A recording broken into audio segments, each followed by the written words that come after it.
And get this, I want you to hear this one, because we're about to expose here a major contradiction built into Obamacare. And I don't know. I want to ask you, do you think this is intentional or an accident?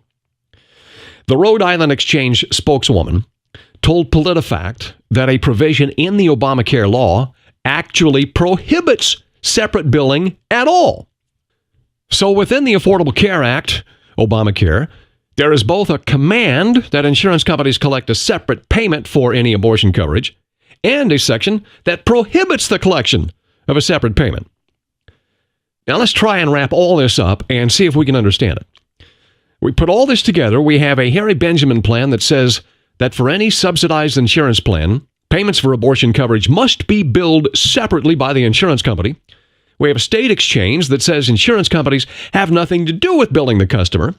And we have a provision in the Obamacare law that prohibits separate billing at all. Is anyone in charge here? Oh, yeah, Sebelius.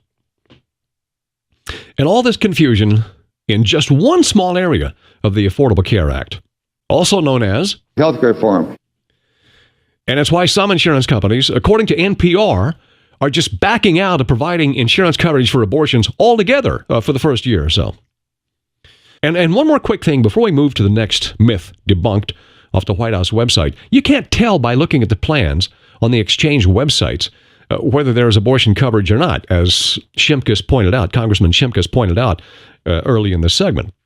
This PolitiFact article includes an interesting bit of information.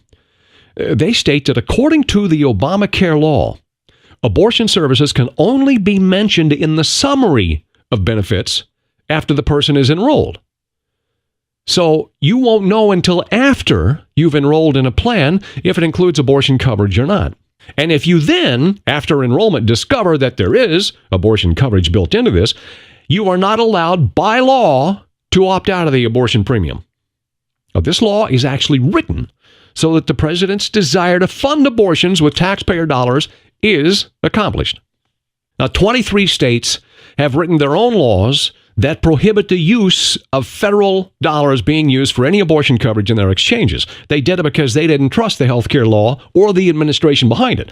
Otherwise, in the other 27 states, it's clear that many Americans will be funding abortion coverage with tax dollars, whether you like it or not, and most, perhaps unwittingly.